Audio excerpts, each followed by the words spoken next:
कि मानव के जीवन का कर्तव्य क्या है। हम अगर मानव के शरीर में आए हैं तो हम किस लिए आए हैं?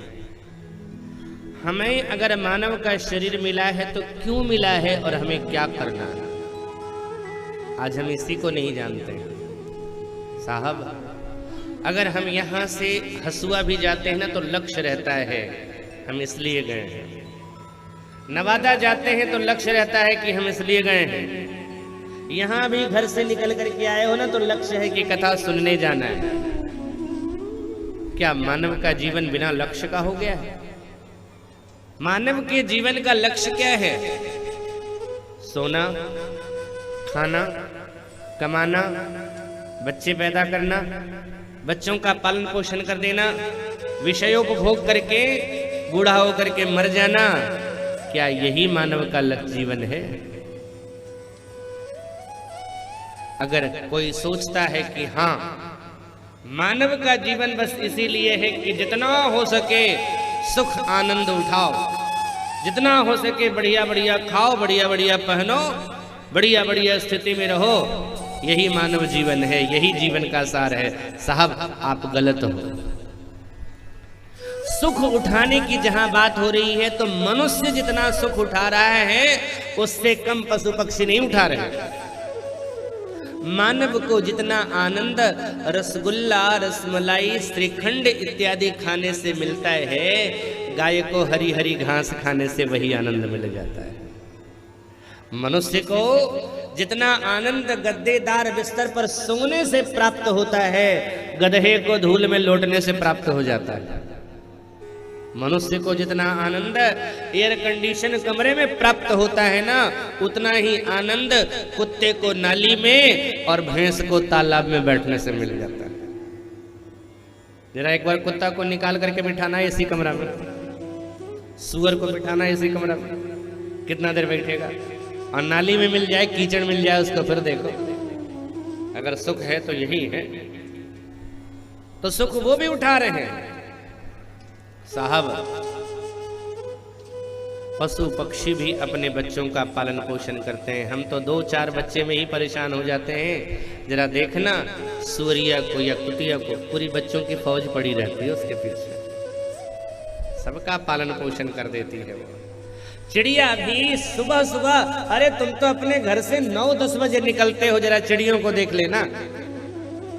भगवान भुवन भास्कर सूर्य की रश्मियां धरा पर आती भी नहीं है उसके पूर्व ही ये पक्षी अपने घोंसले से निकल करके उड़ जाते हैं दाना चुगने के लिए।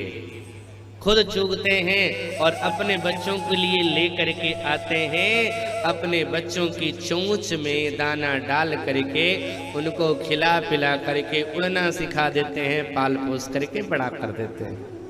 तो तुम कर रहे हो तो क्या बड़ी उपलब्धि कर ली। अरे हम तुम तो एक ही घर के लिए परेशान रहते हैं। और देखना चिड़ियों का हर साल घोंसला बनता, और क्या घोंसला बनता है साहब, क्या घर बनता है। हमारा घर कैसा बन जावे, एक बार भूकंप आ जावे तो हिल जाते हैं।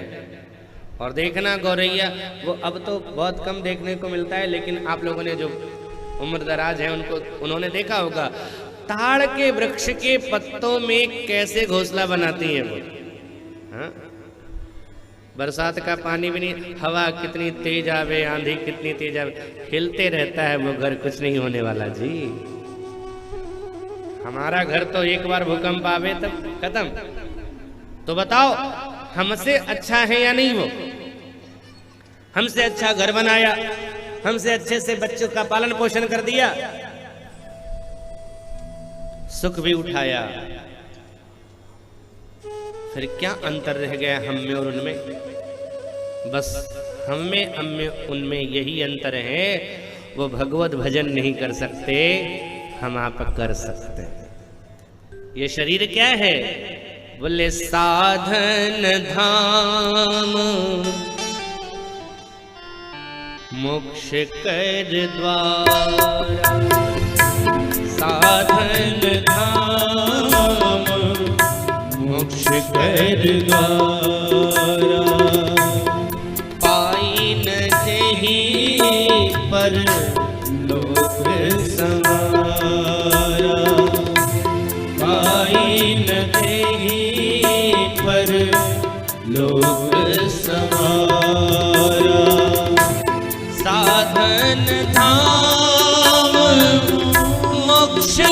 पर द्वार साधन धाम, मोक्ष पर द्वार आई न देहि पर लोक समारा, आई न देहि पर लोक समारा, आई न देहि पर लोक समारा।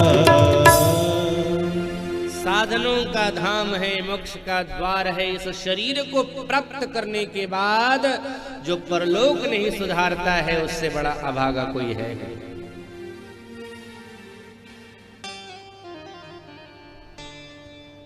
साहब, मानव का शरीर मिला है सिर्फ विषयों को भोगने के लिए नहीं।